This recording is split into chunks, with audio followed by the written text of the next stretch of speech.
फिर आ रहा के बाद एक बार फिर से केसीसी कोचिंग क्लासेस के इस नए वीडियो में आप सभी विद्यार्थियों का हार्दिक स्वागत है। आइए मन से पढ़ते हैं और आगे बढ़ते हैं। आज हम लोग 12 का नहीं बल्कि डीएलएड का एक हमारे पास कॉमन सीरीज है, इसको हम लोग क्वेश्चन बाय क्वेश्चन पूरा सॉल्व करेंगे और आराम से आइए मन से पढ़ते हैं और आगे बढ़ते हैं। एक एक क्वेश्चन, इसका पहला क्वेश्चन हमने ग्रीन बोर्ड पर ऑलरेडी लिख दिया है। पहला क्वेश्चन है दोलन एवं घूर्णन गति किसे कहते हैं, उदाहरण से क्या करिए समझाइए। तो घूर्णन गति पहले समझते हैं, इस कौन सी गति, घूर्णन गति। समझिएगा, अगर हम लोग लट्टू ले लें, क्या ले लें, लट्टू। जब लट्टू नचाएंगे तो देखेंगे क्या होगा, क्या होगा, लट्टू क्या करेगा, अपने एक ही अक्ष के चारों ओर क्या करेगा, घूमता रहेगा। सही है ना।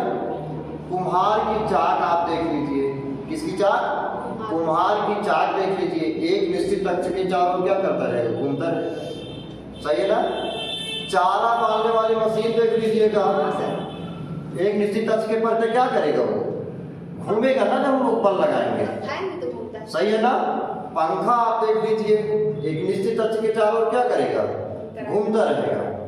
इसका मतलब है कि जब कोई पिंड एक निश्चित अक्ष के या एक निश्चित बिंदु के चारों ओर क्या करेगा, चक्कर लगाता रहेगा। बात समझ आ गया ना। तो उसकी गति को कौन सी गति बोलते हैं, घूर्णन। उसकी गति को क्या बोलेंगे, घूर्णन गति बोलेंगे। हो गया ना। बात करते हैं दोलन गति की। समझिए, अगर हमारे पास कोई धागा है, क्या है, कोई मान लीजिए एक धागा है, यहाँ हम लोग क्या करें, इस धागे से किसी भी पिंड को हम लोग बांध के रखा है। समझ गया ना।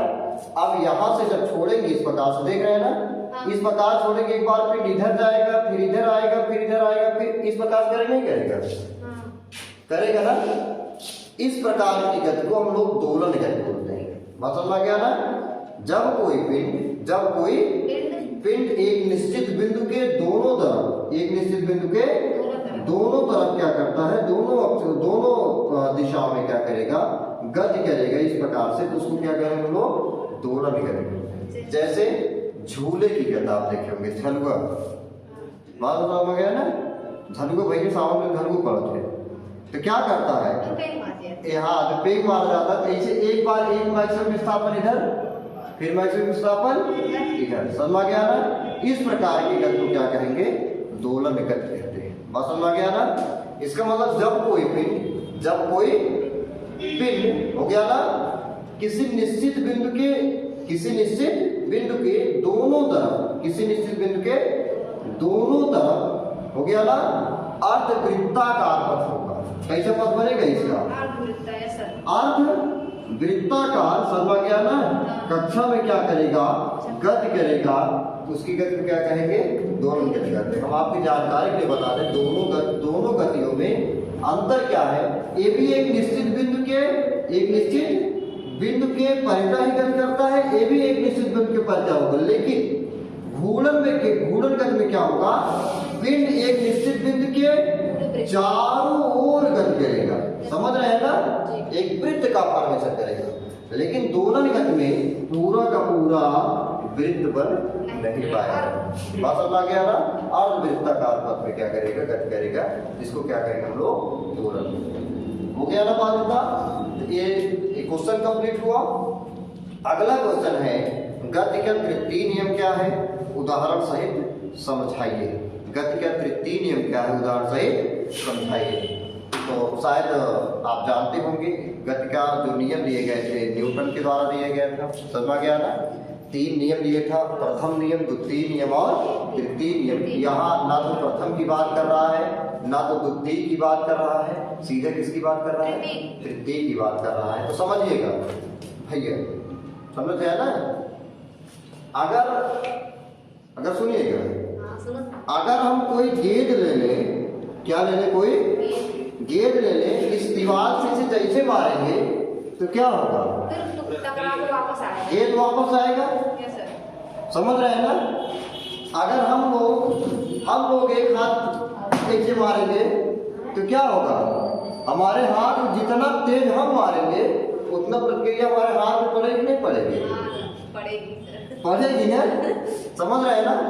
कभी नाव वो बैठ जाइए, कहाँ बैठ जाइए, नाव वो बैठ जाइए, आप कूदिए किनारे पर, नाव से कूदिए तो क्या करेंगे आप, जितना धक्का पीछे देंगे शायद उतना ही बल आपको आगे की तरफ मिलेगी, मिलेगा।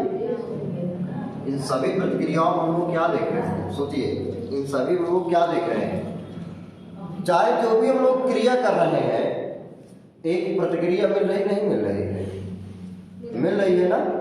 कूड़ी कूदते समय देखें, कूड़ी कूदते समय ऐसे दौड़ रहे हैं, ऐसे पीछे तब आगे जाते हैं, सही है ना। इसका मतलब पहले हम लोग पीछे बल लगा रहे हैं, अब उसके बराबर हमको कहाँ मिलेगा, आगे की तरफ बल मिलेगा। समझ में आ रहा है। तो क्या मिलेगा, इससे हम कह सकते हैं कि प्रत्येक क्रिया का क्या होता है, प्रतिक्रिया होता है। वह समझ में गया ना। यानी जब हम किसी वस्तु पर जितना बल लगाते हैं वह वस्तु भी हम पर उस बल के बराबर, लेकिन दिशा क्या होगा, विपरीत होगा। समझ में गया ना। उस बल के बराबर विपरीत दिशा में उतना बल हम पर लगाता है। समझ में गया ना। इसे क्रिया प्रतिक्रिया का नियम भी कहते हैं। इसे क्या कहते हैं, क्रिया प्रतिक्रिया का नियम भी कहते हैं। बात समझ में गया ना। अब समझिएगा, जब मेला आवत पाड़े बाबा वगैरह के, समझ में गया ना, बड़ी बड़ी मेला आती है तो उसमें मौत का कुआं एक खेल होता, समझ रहे ना। मौत का कुआं 20 रुपये 20 रुपये टिकट टिकट टिकट 20 रुपये 10 रुपये चला जाएगा, चला जाएगा नहीं आएगा। समझ था डॉक्टर साहब। तो कहो देखा ना गया जा क्या रहा, हाँ हम देखा करा ए भैया ऐसे पूरा बना रहे थे, बड़ा कैसे कुआं मॉडल में लकड़ी किनारा टाइप लकड़ी, लेकिन बनाते हैं ऐसे सब बात अब सुनो। अब उसमें क्या करेंगे, फटफटाइया लग गया है, ऐसे चलाएगा ऊपर, ऐसे धीरे धीरे धीरे धीरे चलते चलते ऊपर तक निकल जाता है। हाँ लड़कियां चलाते ऐसे हो जाता है, समझ गया ना। अरे लड़की है, लड़के से बच्चे किस मायने कब है जी, लड़की हूँ लड़ सकती हूँ तो, लेकिन कहाँ कहाँ लड़ना है इस बात में निर्धारित होना चाहिए। समझ आ रहा ना। चलिए ठीक है, कोई बात नहीं है। अब देखेंगे मोटरसाइकिल जब चलाएंगे समझेंगे, मोटरसाइकिल जब चलाता भैया ना ऐसे चलाएगा, समझ रहे हैं ना, ऐसे चलाएगा तो वहां भी दो बल होगा। एक तो वो धक्का किसको देगा, दीवार को देगा, एक बल उस साइड लगा, एक बल किधर लगेगा, अंदर लगेगा।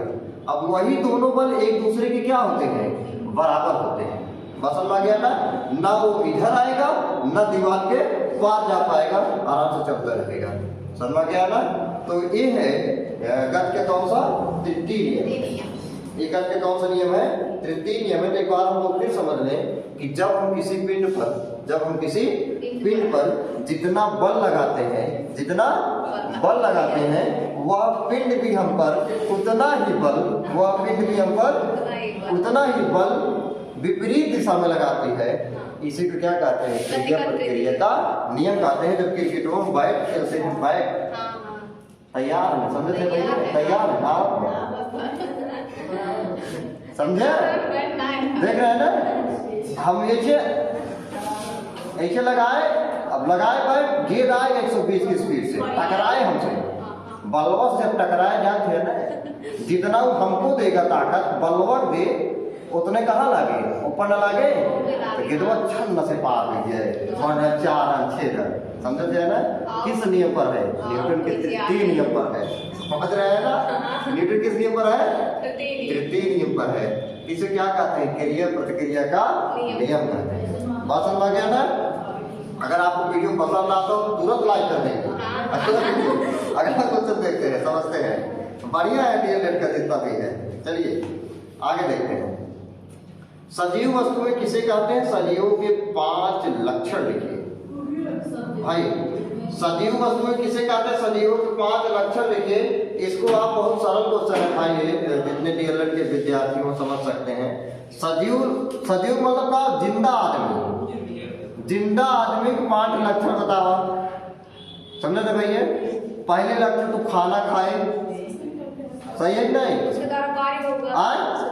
अरे ये निर्जीव आएगा कौन खाने की जरूरत बा, खाने की जरूरत बा का ये सांस ले तो देखो ऐसे सांस ले तो नाइट्रोजन में श्वसन हो रहा है इसमें, कुछ नहीं हो रहा है, सही है ना।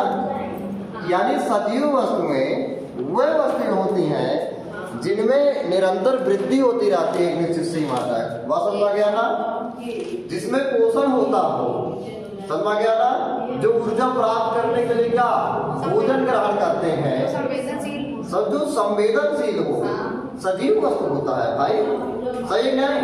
कहा हमने को गुदगुदी लगा, हमने गुदगुदी लागे संवेदनशील, समझ रहे हैं ना। अरे हम एक लगाते हैं हम सबको कुछ ना हो। तो सजीव वस्तुओं के 5 लक्षण आप देख सकते हैं। सजीव वस्तुएं भोजन ग्रहण करती हैं, सही है ना, इसमें श्वसन होता है, सही है ना, दूसरा श्वसन होता है मतलब सांस लेते हैं। देखिए श्वसन और श्वासोच्छ्वास के दो अंतर चीजें हैं, समझ में आ गया। श्वसन और श्वासोच्छ्वास ये दो चीजें हैं। श्वसन में मनुष्य क्या करता है, सजीव वस्तु क्या करती है, प्राणी, वो ऑक्सीजन लेते हैं भोजन को तोड़ने के लिए, ऊर्जा प्राप्त करने के लिए। सांस क्या करता है, केवल अंदर बाहर क्या करता है, ऑक्सीजन करेगा, समझ में गया ना। हम लोग लिख सकते हैं सजीव क्या करते हैं, पोषण करते हैं, दूसरा श्वसन करते हैं, समझ में गया ना। तीसरा संवेदनशील होते हैं, क्या होते हैं, संवेदनशील होते हैं, उसमें एक निश्चित सीमा तक वृद्धि होती है, बात समझ में गया, निश्चित सीमा तक क्या होती है, वृद्धि होती है। और भी प्रॉपर्टी है सजीव की, 4 हो गया है, एक और हम लोग सोच लेते हैं। हाँ, ये क्या करते हैं, देख सकते हैं, सुन सकते हैं, समझ में गया ना। ये सजीवों के क्या है, लक्षण है। तो इस प्रकार से क्वेश्चन भी आपका कंप्लीट होता हुआ, समझ में गया ना। और कई भी मतलब कई भी गुण है सजीवों के जिनका व्यक्तियों के, अरे वो गति कर सकता है, समझ में गया ना, क्या करेगा, गति कर सकता है, प्रजनन करता है, बस समझ में गया ना। बाकी और चीजें हम लोगों ने देखी है, बस समझ में गया इतना। चलिए अगला क्वेश्चन है, इसका अगला क्वेश्चन है, गैसों के सामान्य लक्षण बताइए तथा 2 गैसों के नाम लिखिए। गैसों के सामान्य लक्षण बताइए, ये भैया डॉक्टर साहब, गैसों के सामान्य लक्षण बताइए तथा 2 गैसों के नाम लिखिए। गैस हम लोग जानते हैं, समझिए, अरे लिख क्या हम लोग महसूस करें, ए भैया लिखना नहीं, महसूस करते हैं। गैसों के सामान्य लक्षण बताइए डॉक्टर साहब। अरे राम, गैसों सामान्य लक्षण हमसे बताइए, चलो। गैस का प्रयोग खाना बनाने में किया जाता है। देखा, देखिए भैया ऐसे हो, समझिएगा, हर एक सरल चीज भी कठिन चीज हो जाती है, इसीलिए मैं बता रहा हूँ। आनंद बताइए भाई। सर हम उसे महसूस कर सकते हैं, गैस हो गया, समझिएगा। जान कैसे जवाब में ना हम खुद ही समझिए नहीं, आप मैं बता रहा हूँ, हमको आप सुनिए, मजा आ जाएगा। समझिए, बीच में ऑक्सीजन बाहर, समझिए सही, नाइट्रोजन भी होगा, गैस है ना, बात समझते हैं ना। सबसे पहली बात गैस का समान लक्षण समझिएगा, गैस का समान लक्षण समझिएगा। इनके अणु क्या होते हैं, ठोस और द्रव की अपेक्षा बहुत दूर दूर पाए जाते हैं। ठोस में हाथ चलाएंगे कैसे, हाथ पार हो जाए ना, पार हो जाए, लेकिन पानी में आप ऐसे हाथ चलाएंगे पानी पार हो जाएगा ना इसे, इसका मतलब आप दूर दूर है, आपको हाथ चलाने के रास्ता मिल रहा है, लेकिन इतने भी दूर नहीं है, समझ गया ना, इतने भी दूर नहीं है। तो वही आप जब तैरते हैं देखते हैं कितना ताकत लगता है कण को भी हटाने में, समझ गया ना। लेकिन गैस में करत रहा है, कुछ ताकत लागे कुछ ना, इसे तरत हम पता नहीं कितना दूर चले गए, 2-4 किलोमीटर, समझ रहे हैं ना। इसका मतलब समझिएगा, गैसों का क्या होते हैं, दूर दूर पाए जाते हैं, समझ। और हाँ सही है, हमारे और कैमरे के बीच में ऑक्सीजन है, गैसें हैं, सही है ना? क्या पारदर्शी नहीं है? पारदर्शी बिल्कुल पारदर्शी है ना? आर पार क्या कर सकते हैं? देख सकते हैं। देख सकते हैं। समझ में गया ना? अब भाई कोई अब बताइए अभी ये ठोस के रूप में है, इसके आर पार दिखाई देगा? छेद करेंगे। इसके आर पार दिखाई देगा? नहीं दिखाई देगा। समझ रहे हैं ना? इसका मतलब गैसें क्या होती हैं? पारदर्शी। ए भाई दूसरा लक्षण क्या? वही साथ रहिए, गैसें क्या होती हैं? पारदर्शी पारदर्शी। बात समझ गया ना? आप सुनिएगा, नहीं अधिकतर अगर इसके गंध की बात की जाए, कुछ गैसें गंध युक्त होती हैं, और कुछ नहीं। लेकिन अधिकांश गैसें क्या होती है? गंधहीन होती है। जैसे अमोनिया की एक तीसरा गंध होती है भाई, ऑक्सीजन होगा और इसका नाइट्रोजन का कोई गंध ही नहीं। बात समझ आ रहा है ना? कोई लोग इसको विशेष लक्षण में नहीं, लेकिन इतना लिख सकते हैं कि कुछ गैसें गंध युक्त होती हैं, एक विशेष गंध रखती हैं, जबकि अधिकांश गैसों के पास कोई भी गंध नहीं। डॉक्टर साहब ध्यान सुनिए, जब मैं यहाँ पढ़ा रहा हूँ आप यहाँ सुनिए भाई। अब समझिए गैसों में और बात कर लें, और बात कर लें भाई। समझिएगा जरूरी है भाई। ये ठोस है, कहा भाई ठोस है, मारना नहीं है, मारने एक अपने से दबाओ। अरे वाह पचक गए ना पच कर ना, इसको संपीड्य बोलते हैं। अगर पचक जाता है संपीड्य बोला जाता है। क्या बोला जाता है दादा? क्या बोला जाता है? संपीड्य बोला जाता है। जैसे दब जाए विज्ञान भाषा में क्या बोला जाएगा? संपीड्य। दबने को क्या बोलते हैं? संपीड्य बोलते हैं। चल आ गया ना? क्या अब इसको देखिएगा, ऑक्सीजन क्या है? आराम से दबाया जाए, इसका मतलब गैसें क्या है? संपीड्य होती है। गैसें क्या होती है? संपीड्य होती है, तब सिलेंडरों में आराम भर होती है। समझ रहे हैं ना? आयतन निश्चित होती है, आकार निश्चित ना हो। और हाँ, इसका एक बात और, गैसों का ना तो आयतन निश्चित होता है ना आकार निश्चित होता है, दोनों निश्चित नहीं होते हैं। अरे हमारे बच्चे यहाँ समझ में आए, सुनो, आयतन मतलब 1 लीटर गैस गई, समझते हैं ना? 1 लीटर निश्चित हो जाए, समझते हैं ना? 1 लीटर क्या हो जाए? निश्चित हो जाए। लेकिन गैसों का जो आयतन होता है वो निश्चित नहीं होता है। 1 लीटर उसके कितने मॉलिक्यूल्स आएंगे ये निश्चित नहीं है। इस आधार पर कितने कण आएंगे 1 लीटर में गैसों के, वो निर्धारित नहीं। समझते हैं ना? कोई दूसरा गैस होगा तो उसके अलग कण आएंगे, तीसरा गैस होगा उसके अलग कण आएंगे। इसकी आकृति भी क्या होती है? निर्धारित नहीं होती, अनिश्चित होती है। आप परेशान मत रहिए, परेशान मत रहिए, हम लोग कुछ अलग से पढ़ रहे हैं, कर लिया जाए। इस प्रकार से एक गैसों के क्या थे? लक्षण थे। अच्छा, इन सभी बातों में, गैसों की इन सभी सामान्य लक्षणों में हमने 2-3 गैसों का नाम लिया, एक ऑक्सीजन हो गया, एक नाइट्रोजन हो गया, एक अमोनिया हो गया। समझ गया ना? ऑक्सीजन को किससे भैया? O2 से, अमोनिया को नाइट्रोजन से, नाइट्रोजन को N2 से। साथ रहे भाई, जरूरी नहीं है बोलना हो गया भैया। इस प्रकार से एक गैसों सामान्य लक्षण है और वो गैसों के नाम। ये भैया अब समझिएगा, एक और क्वेश्चन है, अभी कर दे रहे हैं, तुरंत समझिएगा।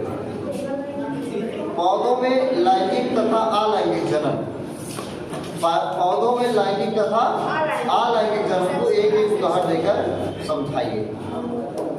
अब समझिएगा, पौधों में या कोई भी जन्म होगा, जन्म 2 विधियों के द्वारा होता है। एक अलैंगिक, एक क्या होता है? लैंगिक जन्म होता है। जो अलैंगिक जन्म होता है एक लिंगी होते हैं, और जो लैंगिक जन्म होता है उसमें नए संतान को जन्म देने के लिए 2 लिंगों की आवश्यकता होती है।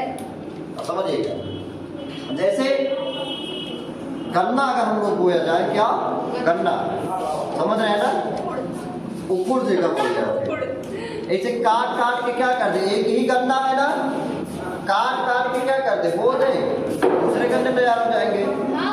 एक ही गन्ने से अनेक संतान उत्पन्न हुए ना, इसको अलैंगिक जनन बोलते हैं। इसको क्या बोलते हैं? अलैंगिक जनन बोलते हैं। बात समझ में आ गया ना?